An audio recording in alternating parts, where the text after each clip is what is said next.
Então, boa noite a todos, que Deus nos abençoe, sejam bem-vindos e quero desde já ser grato a Deus pela vida do reverendo Silvano, que aceitou nosso convite para hoje nós falarmos aí,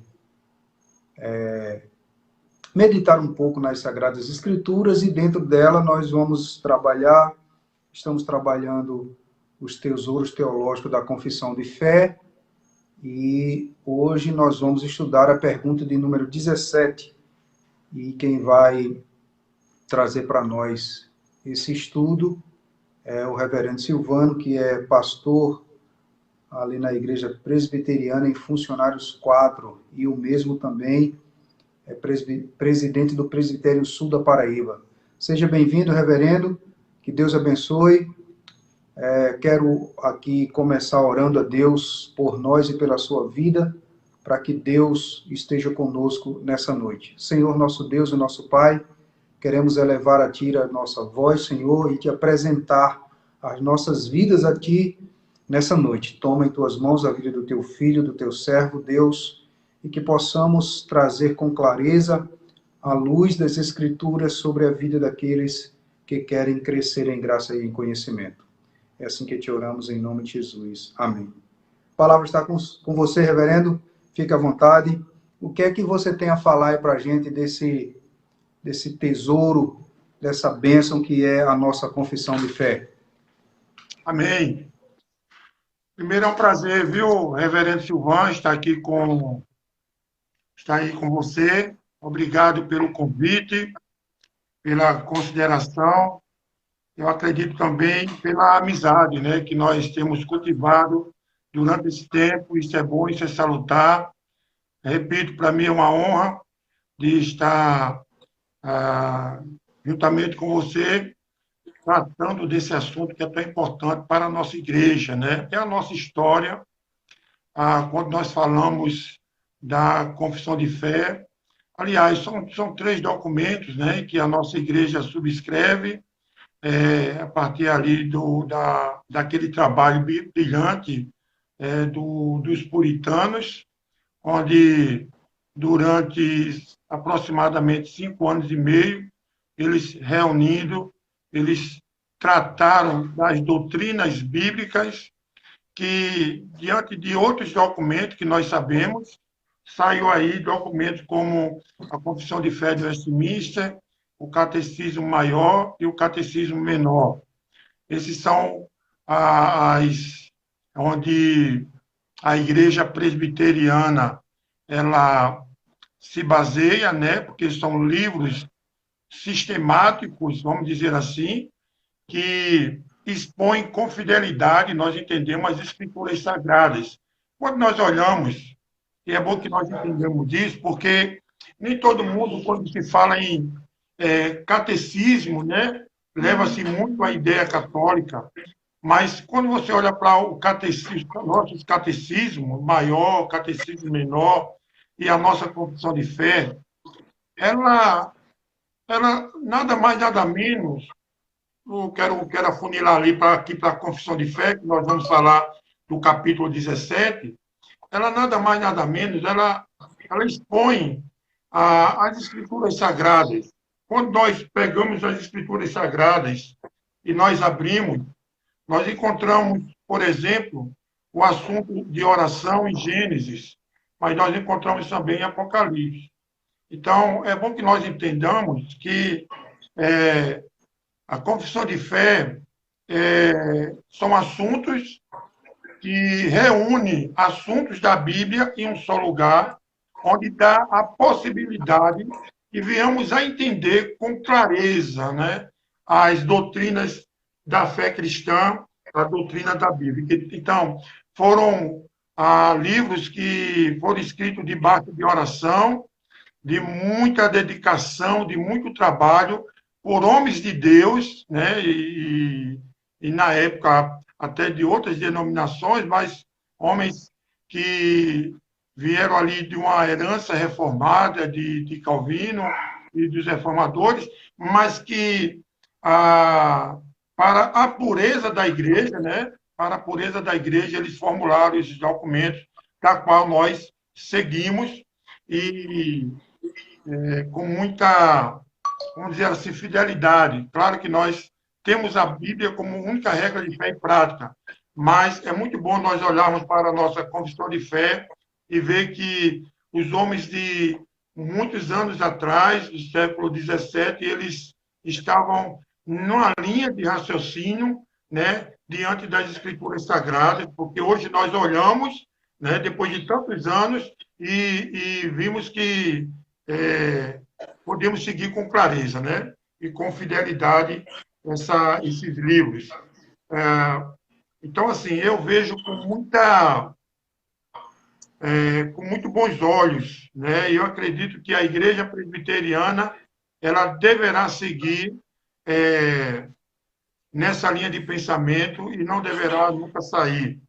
Tanto é, reverendo Silvão, que uma das para os ministros, né, serem ordenados, eles prometem, né, que devem ser fiéis aos símbolos de fé, né? Porque eu acredito que enquanto nós estivermos fiéis às Escrituras, porque falamos dos símbolos de fé, os símbolos de fé nada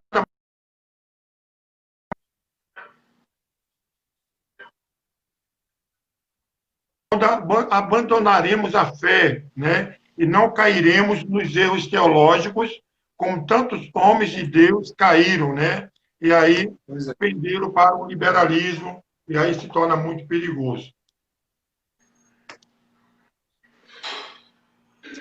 Você quer falar um pouco da perseverança nesse momento? Pode ficar à vontade. Eu falei para a gente aí o que esse tema, qual a importância desse tema para os nossos dias atuais. Visto que o senhor já deu essa introdução, que eu vejo com tanta importância que, por exemplo, eu estava uma vez numa aula e o professor perguntou qual é o símbolo de fé da igreja presbiteriana, e teve um aluno que disse a sarça. O que é que eu estou querendo dizer? Que existem crentes, membros, que não sabem que os símbolos de fé, né, são praticamente os três, né?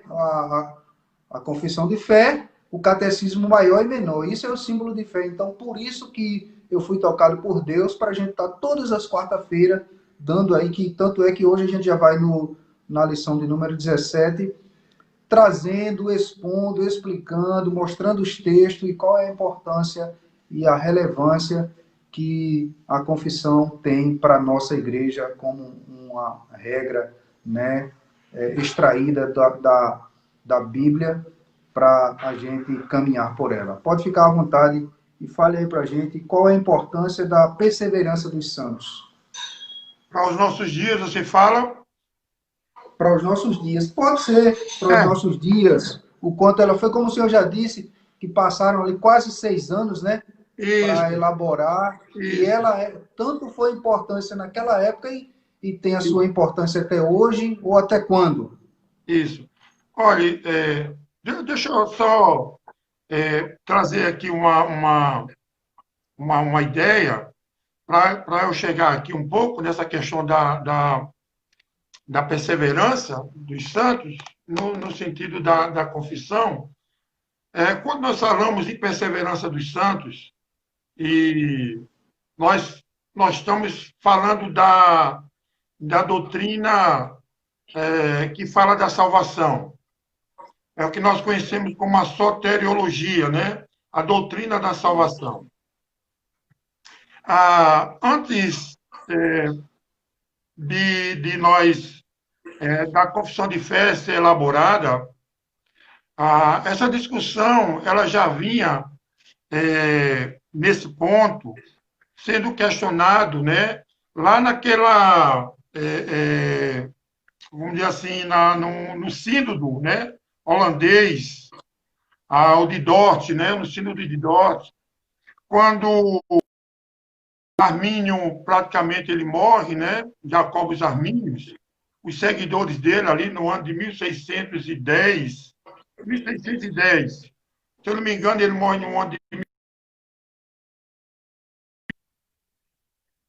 Jacobus Armínios, né? Um holandês, professor de seminário, vão escrever a, vamos escrever 5 artigos que fica conhecido como protesto, e depois disso, eu acho que em 1618, de fato, se reúne o Sínodo de Dort e escreve o que a gente conhece como os 5 pontos do calvinismo, que vai falar justamente sobre como, de fato, a salvação acontece na vida do homem, desde da situação do homem vamos dizer assim, ao último estágio desse homem. Então, nós encontramos, por exemplo, o primeiro ponto do calvinismo, que é a depravação total, onde o homem ele caiu por completo, toda a sua base, né, mente, estrutura foi atingida. Está me ouvindo aí?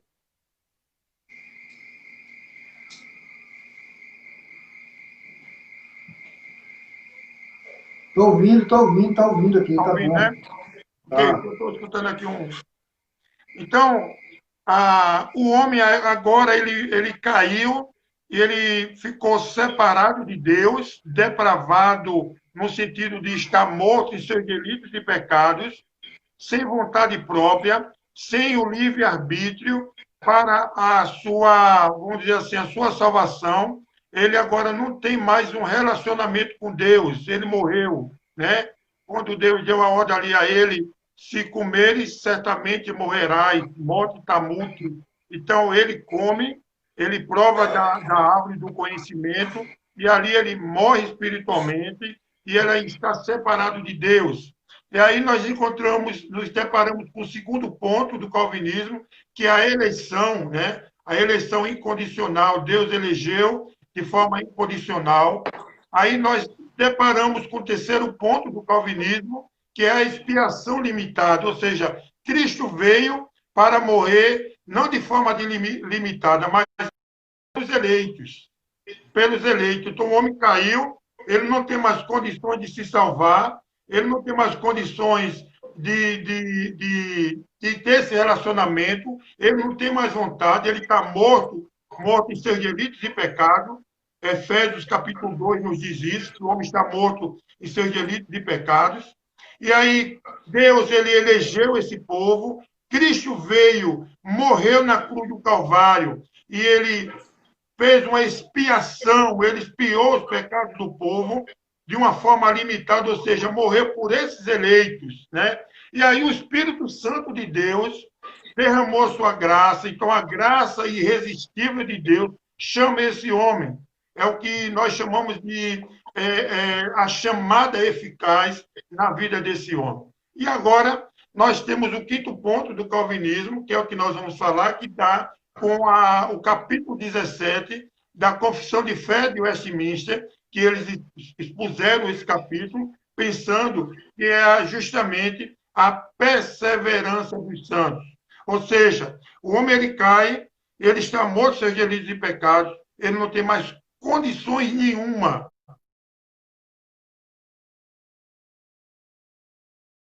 E aí entra uma doutrina que nós não vamos falar hoje, mas a questão do infra ou do supra, mas Deus ele elege esse homem, elegendo esse homem, Cristo morre na cruz por este homem, o Espírito Santo regenera esse homem, e aí esse homem ele vai perseverar. Eu não lembro bem, reverendo Silvano, mas existe um autor que diz que essa é um autor atual, ele é contemporâneo. Ele diz que esse quinto ponto deveria ser perseverança de Deus, porque de fato é Deus que corrobora para que o homem persevere, porque esse homem ele vai perseverar até o fim por conta de que Cristo já fez com ele ali na cruz do Calvário. Então jamais ele pode ficar no meio do caminho. Quando nós pegamos a definição da perseverança dos santos e o que é que ela nos traz para hoje, eu acho que fora um grupo de crentes reformados, presbiterianos, congregacionais, alguns batistas. A igreja hoje, no geral, ela, ela traz ou faz uma... Ela traz um mal-entendido. Ela não compreende bem esse ponto da, da perseverança dos santos e até, de certa forma, ensinam aquilo que nós não ensinamos. Por exemplo, né, eu não gosto muito da expressão, como diz assim, porque vai perseverar. Então, porque assim, a perseverança dos santos, ela nos traz uma ideia que aquele que foi salvo não perde a salvação. Aquele que foi salvo, jamais ele perde a salvação. Nós estamos indo na contramão hoje, na maioria das igrejas pentecostais, neopentecostais, o catolicismo, essas igrejas, elas acreditam que cai da graça, principalmente se o homem peca, ele pecou e perdeu a salvação. De tal forma que ele ganha a salvação, perde a salvação. Quando nós falamos hoje na perseverança dos santos, nós estamos falando com toda certeza e convicção que o homem que Cristo regenerou jamais poderá perder a sua salvação. E aí nós encontramos muitas falácias e pensamentos que nunca saiu de dentro das nossas igrejas. Por exemplo, se eu sou salvo e não vou perder minha salvação, eu acredito que nós iremos falar nisso daqui a pouco, estou só adiantando aqui, então eu posso pecar à vontade. Então, para hoje, é muito importante essa doutrina, porque nós encontramos hoje muitas pessoas, mas muitas pessoas mesmo, sem ter certeza da sua salvação, sem ter certeza que vai para o céu, sem ter convicção, né, dessa graça de Deus sobre a sua vida. Eu converso com pessoas hoje que você pergunta, você tem certeza que vai para o céu? Não tem certeza, porque entendeu a doutrina de forma errada e equivocada, no sentido de que aquilo que Cristo fez pode se desfazer a qualquer momento. As pessoas, elas não entenderam o pecado original, não entenderam que são pecadores, que nós fomos regenerados pela graça de Deus e que iremos perseverar também por essa graça. E aí elas jogam a culpa nela mesma, e aí muitas pessoas não têm essa convicção que vão para o céu por conta das doutrinas espalhadas que nós encontramos, né? Essa mistificação de doutrina, essa complexidade de doutrina que ensina de toda forma, de todo jeito. Então, as pessoas não têm certeza da salvação.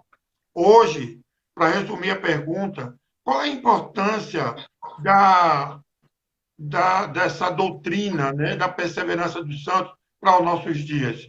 Eu digo que é uma das doutrinas mais importantes, né? A ordem salutis, né? Encontramos também a ordem da salvação, né?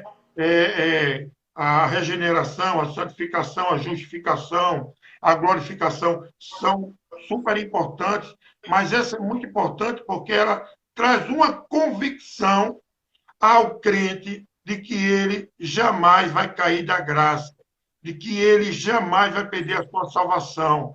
Ele precisa entender que aquilo que Deus fez ali na cruz do Calvário, ninguém poderá tirar, ninguém poderá desconstruir. Quando nós entendemos isso, nós não estamos preocupados com a morte, não estamos preocupados com o dia de amanhã, nós estamos preocupados com os nossos afazeres, nem muito menos com o que iremos conquistar, né, ou ajuntar, porque nós temos o céu e iremos para esse céu. Ok, muito bem. Então, quer dizer, aqui, de acordo com a confissão de fé, que é para nós entendermos claramente, crermos que, como está escrito aqui no nosso tesouro da confissão de fé, que uma vez salvo, nós somos salvos para sempre. E é isso que muita gente não entende, e que se eu sou salvo, eu fui chamado, como o senhor mencionou aí na chamada eficaz, né? Que eu fui chamado para ser salvo, para ser santo, para perseverar, para cuidar da minha vida com os preceitos, com os princípios e com os mandamentos de Deus. E aí dá uma dor de cabeça na vida de alguns nossos outros irmãos que não entenderam isso. Reverendo, então, a perseverança dos santos, qual é o significado dela para nós reformados presbiterianos? Qual é o significado? O senhor falou da importância. Agora fale um pouco para a gente do seu significado. Você fala da origem? Isso mesmo, a origem. Da origem, né? Deixa eu definir ela aqui, segundo a confissão de fé, para que a gente Pronto. possa. A nossa confissão de fé diz o seguinte, no capítulo 17: os que Deus aceitou em seu amado, eficazmente chamados e santificados pelo seu Espírito, não pode cair. Ela saiu aqui um pouco. Não pode cair do estado de graça, nem total, nem finalmente, mas com toda a certeza, hão de perseverar nesse estado até o fim e estarão eternamente salvos. Essa perseverança dos santos depende não do próprio livre-arbítrio deles, mas da imutabilidade do decreto da eleição, procedente do livre e imutável amor de Deus,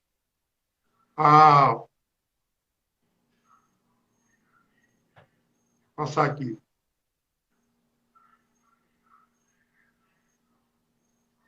Do amor de Deus Pai, da eficácia do mérito e da intercessão de Jesus Cristo, da permanência do Espírito e da semente de Deus neles, da natureza do pacto da graça e de tudo que gera também a sua exatidão e infabilidade. Você pergunta sobre a origem da perseverança dos santos, não é isso? Não, o senhor já respondeu aí, de uma certa forma o senhor já respondeu, porque está dizendo aí que o crente ele não pode cair desse estado de graça.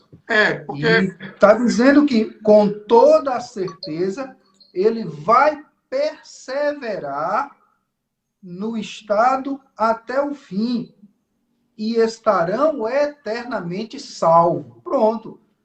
A confissão de fé ela vai dizer isso aí também depois com textos, com versículos, aliás, com vários versículos, né? Tem um versículo lá em João, capítulo 6, que diz assim: aquele que o Pai me dá, esse virá a mim. E aquele que vem a mim, de maneira nenhuma, eu lançarei fora.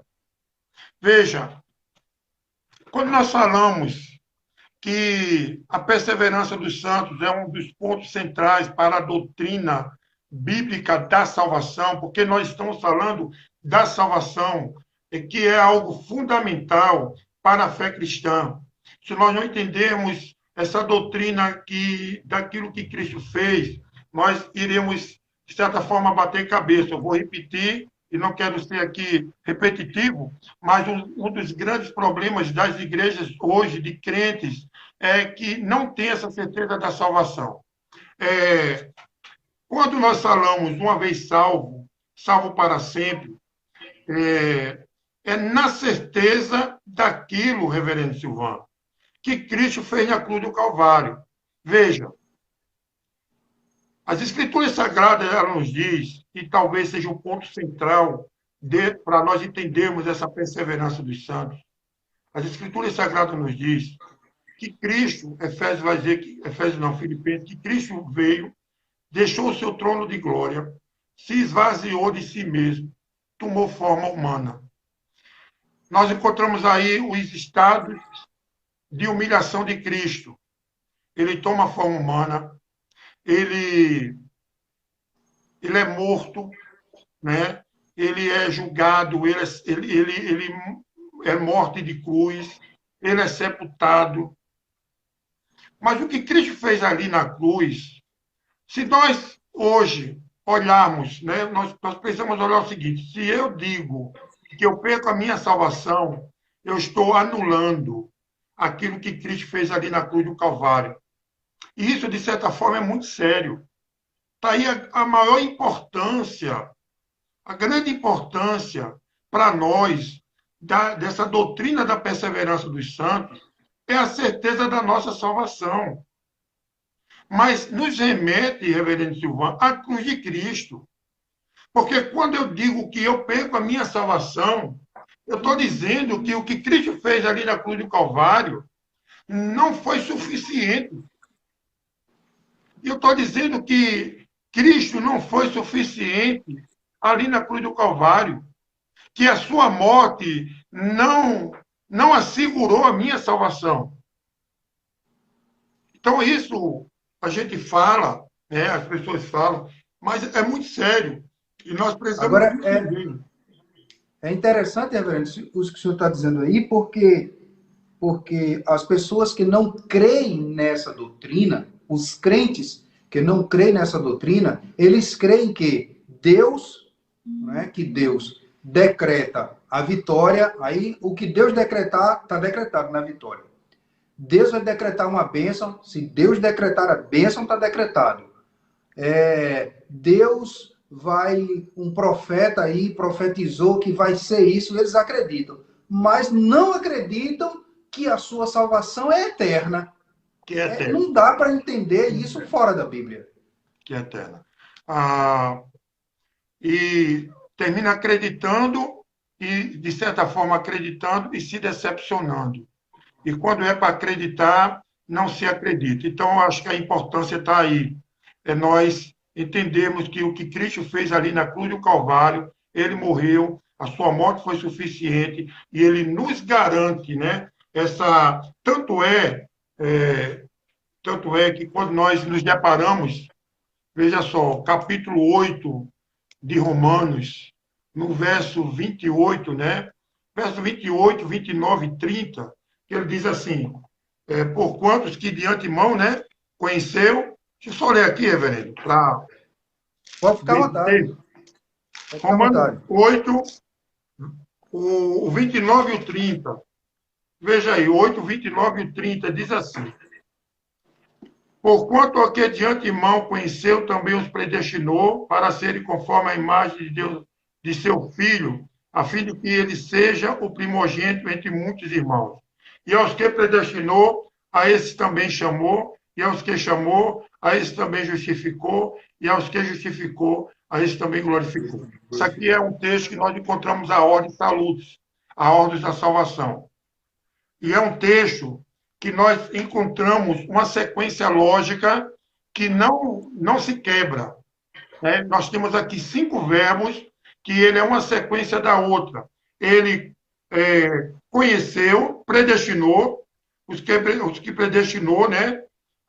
Verso 20, por quanto os que de antemão conheceu, verso 29.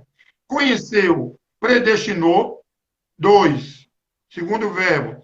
Aí os que predestinou, chamou, e aos que chamou, justificou, e aos que justificou, glorificou. Glorificou. Ele conheceu, predestinou, aí aqueles que ele predestina, chega um dia que ele chama através do seu Espírito Santo, é a chamada eficaz, justifica, né, foi justificado pelo sangue de Cristo, e foi glorificado. Agora, quando Cristo já fez isso na cruz, tudo isso. E aí nós encontramos aqui no glorificou a doutrina do já e o ainda não. Ele nos glorificou na cruz, mas ainda não somos glorificados por completo, porque ainda chegaremos no céu. Veja, nós iremos ser glorificados no céu, mas nós já fomos glorificados na cruz. Então eu não tenho como quebrar essa sequência. Eu vou perseverar até ser glorificado, porque eu já fui glorificado na cruz. E é interessante que esse verbo, né, a gente conhece como, ele é um oristo, né, que dá a ideia de um tempo passado que acontece num determinado tempo, mas que não se repete. Não se repete. Então, o que é mais interessante aqui nós explicamos é que ele conheceu uma vez, ele predestinou uma única vez, não repete essa ação, ele chama só uma vez, então Deus não fica chamando, e chama, e chama, e se converte, e se converte. Ele justificou uma única vez e ele glorificou uma única vez. Então, todos aqueles que Cristo morreu na cruz, ele já está glorificado, e aí ele vai para o céu, e ele vai perseverar. Não tem como ele ficar no meio do caminho, perder a sua salvação. Amém. Graças a Deus. Muito bem explicado. Agora, a última pergunta, que é uma pergunta que deixa principalmente os arminianos com suas teses, né, querendo que a gente dê uma resposta. Se nós somos salvos, eleitos, predestinados, essa resposta está no primeiro inciso da pergunta 17. Se nós somos, qual é a relação, então, que tem a perseverança dos santos com o pecado? Nós somos livres do pecado? Nós somos o crente. Paulo Júnior fala muito sobre isso. O crente, depois que ele está salvo, ele não peca mais? Como é que fica aí essa pergunta? A perseverança dos santos e o pecado. Certo. Você lembra que logo no começo eu falei que os seguidores de Armínio, depois houve uma resposta dos 5 pontos calvinismo, né? E Que o deu primeiro a ponto do origem lá, o calvinismo Sínodo de Dort. isso, do Sínodo de Dort, né? E na Holanda ali de 1618. Primeiro ponto do calvinismo é a depravação total. Nós reconhecemos que nós nascemos no pecado, esse pecado original lá, do pacto das obras, né? Que Adão quebrou, esse pacto, e aí todos nós fomos afetados pelo pecado, Correto. e todos pecamos, todos nós somos pecadores. O salmista Davi, no Salmo 51, diz que nasceu na iniquidade, em pecado concebeu sua mãe. O apóstolo João, na primeira carta, do capítulos, a partir do verso 5, capítulo 1, verso 5, diz que aquele que não tem pecado é mentiroso, e que está chamando Deus, de certa forma, de mentiroso, né?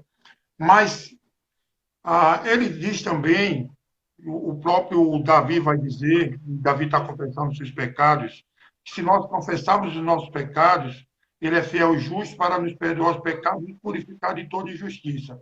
Ou seja, reverendo Silvano, nós precisamos entender que quando Cristo ele nos perdoou, tetelestai, consumou, está pago a dívida, ele pagou a nossa dívida, nós somos glorificados.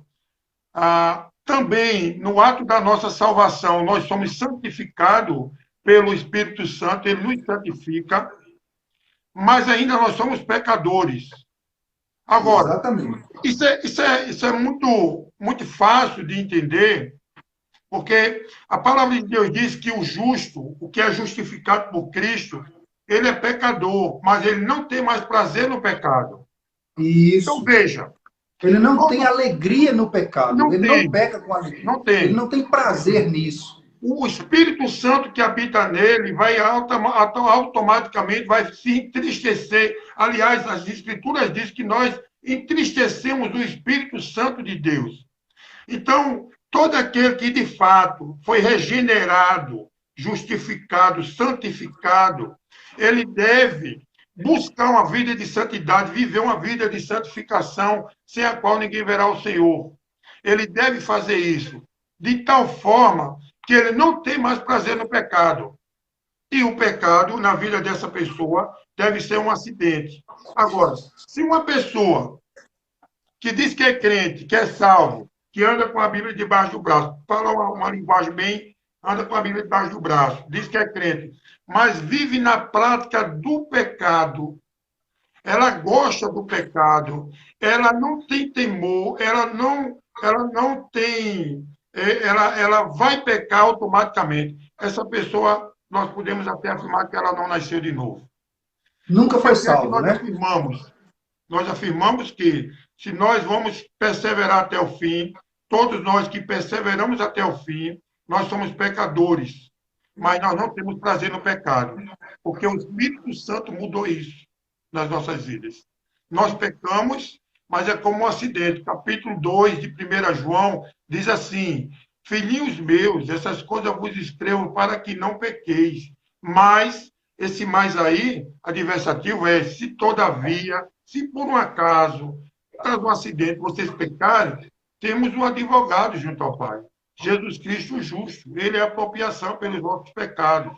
Então, é mentira, falácia, quando alguém diz assim, então, se eu sou salvo, salvo para sempre, eu posso pecar à vontade. Não, não é assim não. O crente salvo, ele vai viver uma vida de santidade, de oração, de jejum, de leitura da palavra. Ele vai se desviar do mal, como fazia Jó. Ele vai fugir da aparência do mal. Ele não mais vai falar daquela forma, andar, certo? Se ele, por um acaso, cair no pecado, é um acidente. E se ele cair, temos um advogado junto ao Pai que vai nos perdoar. E se ele cair, ele jamais perderá a sua salvação, porque quem salvou ele foi Cristo ali na cruz do Calvário. Porque o crente jamais perde sua salvação.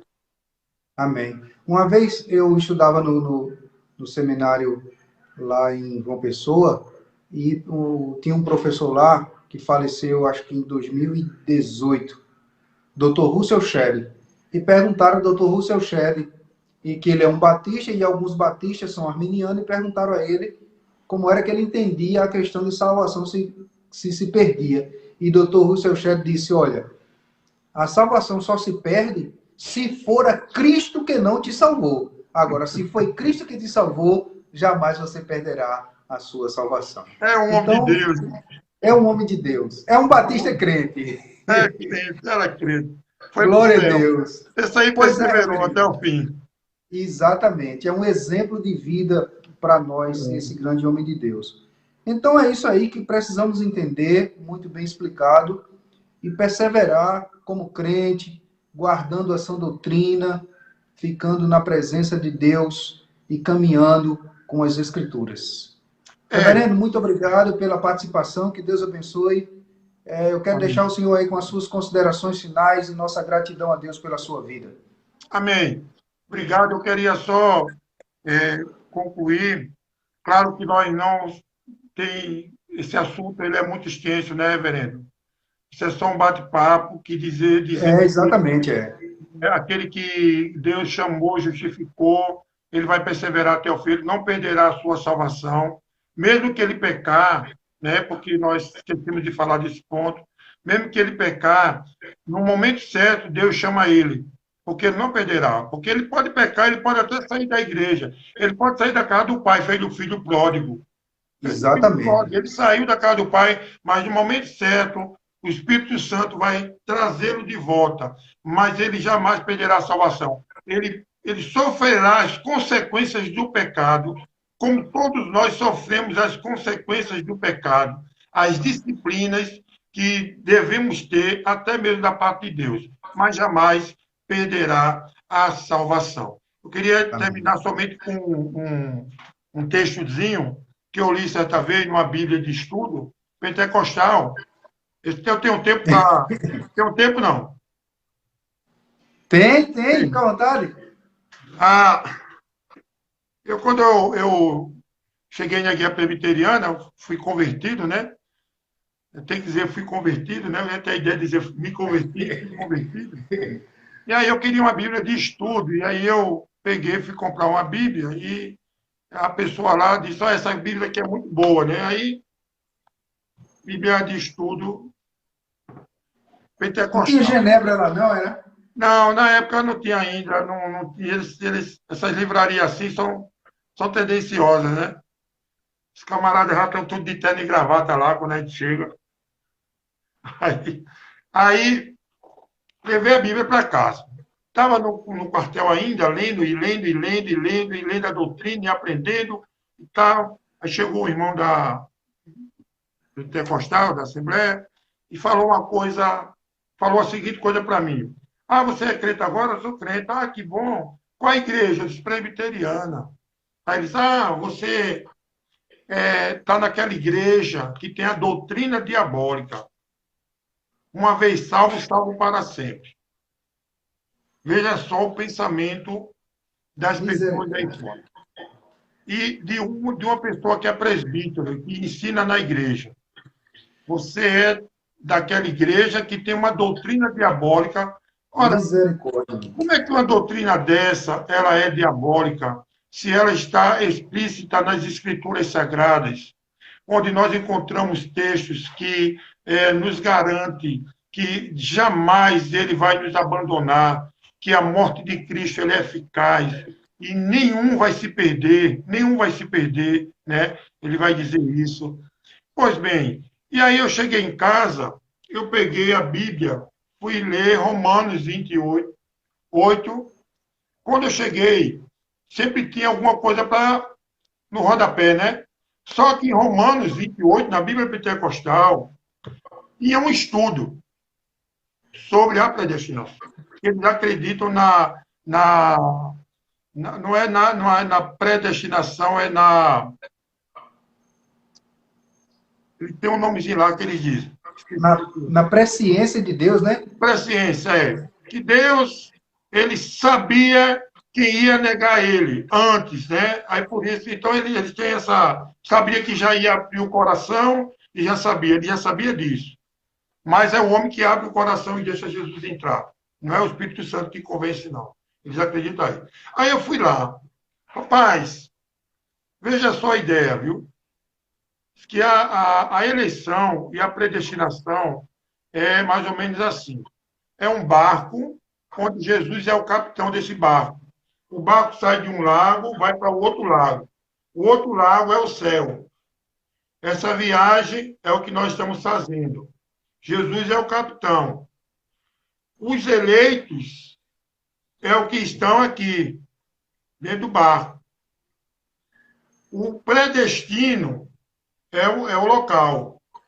Os que estão, o predestino, né? Os predestinados, aí para aquele local. Se você, nesse barco, vai ter tribulação e tal. Se você não pular desse barco, você chegará lá, vai chegar. Mas se você pular, você perdeu a salvação. Então, qual é a ideia? É que você não pule do barco, mas você pode pular. Então, vai vir uma série de coisas, dificuldades da vida, isso, tentações, mas independente de qualquer coisa, você não pode pular desse barco. Então, você não vai perseverar até o fim. O capitão não vai fazer nada e não vai lhe impedir nada que você pule. Depende de você. Você vai estar lá, na viagem. Você já está na viagem, já foi eleito para estar lá. Agora, a viagem vai seguir. O seu destino lá vai depender único e exclusivamente de você. Se você quiser pular, pule. Se não quiser, vá até lá. O capitão vai simplesmente, Jesus está simplesmente comandando esse navio aí. Ora, a gente olha para os discípulos numa grande tempestade, o discípulo vai para Cristo, nenhum perece, Jesus acalma a tempestade.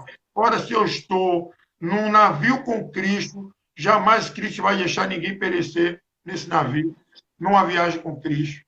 Então, nós já acreditamos ao contrário. Nós já acreditamos o contrário. Nesse navio, ninguém vai perecer. É igual a arca, né? É igual a arca. Cristo é a arca. Nós estamos nessa arca. Nós não vamos perecer de forma nenhuma, porque nós somos escolhidos para estar dentro da arca. E hoje a arca é Cristo.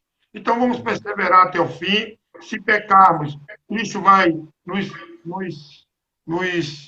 restaurar. O Espírito Santo vai nos levantar. Mas se Cristo, ele de fato morreu pelos seus escolhidos, esses escolhidos não vão perecer. Todos eles vão perseverar até o fim, porque ele morreu na cruz. E o que ele fez na cruz do Calvário é suficiente. Reverendo Silvano, Muito obrigado pela oportunidade. Deus te abençoe, abençoe sua vida, seu ministério, a Igreja Presbiteriana aí em Capim, que Deus possa continuar a abençoar a sua vida e toda a sua membresia em nome de Jesus.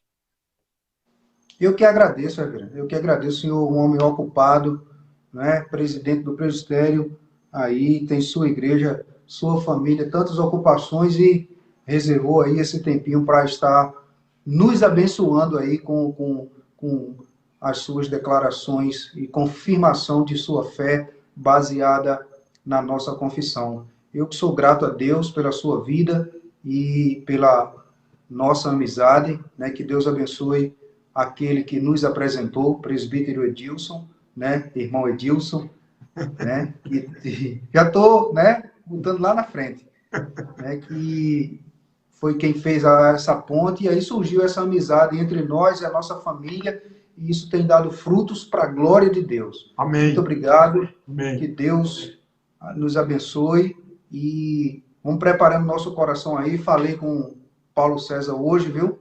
Dia 17 de outubro, vai estar aqui, comendo uma tilápiazinha, e aí o senhor apareça por aqui para a gente combinar aquele negócio lá do Congresso Unificado, né?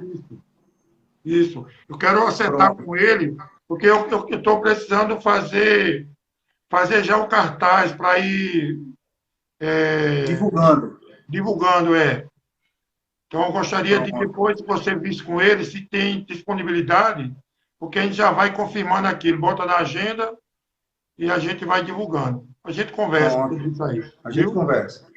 Pois tá bom. Muito obrigado. Estarei aí logo, viu? Amém. Estou esperando só a ligação. Tá certo. Então, que Deus abençoe. Amém. Se Deus quiser, na próxima quarta-feira, nós vamos estar estudando a lição de número 18, que é a certeza da graça e da salvação.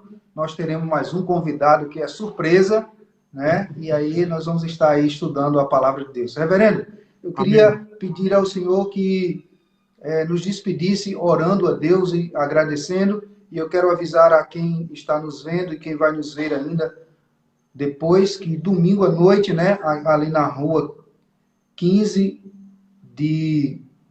rapaz, esqueci o nome da rua agora. Rua São Sebastião, número 215, ali às 18 horas, nosso culto solene de adoração e pregação expositiva das Sagradas Escrituras. Estamos ali e desta feita vamos estar comemorando o Dia dos Pais, louvando a Deus, né? E de hoje a 8, na quarta-feira, além do nosso estudo, nós estamos completando 161 anos de existência aqui no Brasil, para a glória de Deus.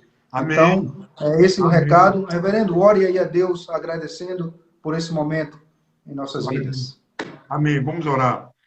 Pai querido, Deus eterno, Deus, em nome de Jesus, teu Filho, nós chegamos diante do Senhor, agradecido, Deus, pela tão grande salvação ali na cruz do Calvário. Ó Deus, o Senhor conhece as nossas vidas antes da fundação do mundo. Ó Deus, mesmo sendo pecadores, o Senhor mandou seu Filho Jesus para morrer na cruz, para nos justificar, para nos salvar. Foi teu Espírito Santo que nos regenerou. E o Senhor nos promete estar na glória com o Senhor. Nesse intervalo, ó Deus, nós devemos perseverar, ó Deus, e que o Senhor nos ajude nisso, para a glória do teu nome. Sabemos, Deus, que um dia estaremos na glória com o Senhor. É a nossa convicção, é a nossa certeza. Quero te pedir, Deus, pela vida do reverendo Silvan, a sua família, a sua esposa, seus filhos, a sua netinha que nasceu agora há pouco, o teu ministério, a igreja, que o Senhor faça com que ele prospere aí neste lugar, que a tua palavra seja pregada, Deus, cada dia com fidelidade, e que o Senhor, Deus, a cada dia acrescente os salvos, Senhor, para a glória do teu nome. Manda homens, mulheres, jovens, para contribuir nesta obra, Senhor, em todos os aspectos, e que o teu servo, Deus, também possa ser abençoado nesse sentido. Abençoe em tudo, abençoa as nossas igrejas, nossos ministérios, continua conosco, em nome de Jesus Cristo. Nós te oramos assim, te louvamos e te agradecemos. Amém. Amém. Que Deus abençoe. Muito obrigado mais uma vez, reverendo. Uma boa noite e a gente se fala por aí. Deus abençoe e uma boa noite a todos.